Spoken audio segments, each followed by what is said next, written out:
January market update. Wow, Prime Minister just resigned. Not that surprising, but the timing is terrible with an incoming president of the United States that wants to issue tariffs on Canada. So we have one of the largest external threats, and we have our Prime Minister quitting and proroguing Parliament, causing us to have no government essentially until the end of March. I think Trudeau might go down as one of the most irresponsible leaders in Canadian history. He started off well, but boy, he didn't end well. Who's taking over now? I think they got to pick somebody who can totally shift the script if they want any chance of going anywhere in the polls or keeping any type of party status. If you're going to ask me to bet, I'm going with Mark Carney. He would be an amazing candidate given his history at the Bank of Canada, the Bank of England, and at Brookfield. But who knows? Either way, we're going to have change, and we're going to have a change in Prime Minister. So we prorogued Parliament, and we have a protectionist president coming into power January 20th. My guess is he's actually going to implement the tariffs. My guess is the only group of government that can possibly help us right now is the Bank of Canada. And I think they need to do a 50 basis point rate decrease to stave off what will inevitably be at least a short-term recession until we get our policies straight to address what Trump is going to implement.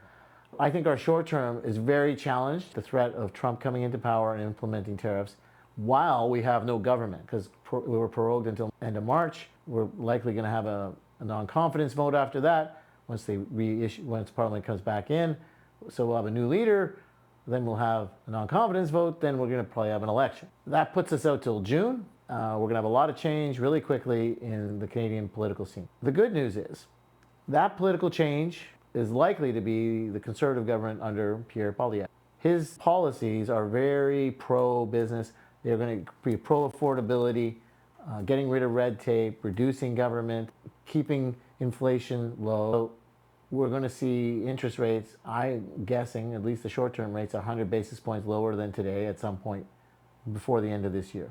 Good news for real estate investors in general and mortgage investors, because lower interest rates generally is positive for the real estate market. The impact of tariffs, that's a variable that is hard to factor in. I think it will have some short-term impacts, probably cause money to move to the south, but hard to say. As an investor, we're at the end of a negative period in time in Canadian investing history here. We have a government that's going to be likely very positive on investing, especially if the Conservatives win, and that is determined to make us one of the best places on earth to live. So in conclusion, we have a year that's going to be divided into, I'm going to say, 3 parts. The beginning is going to be tough. The beginning is Prime Minister quit, prorogues Parliament, U.S. President going to put tariffs against us. We're going to figure out a way to deal with it, renegotiate a new deal.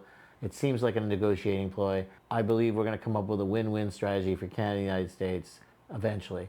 But that's likely going to happen in the second half of the year. We're going to have 2 new prime ministers. We're going to deal with that. And as we're doing that, interest rates are going to get better and better and better.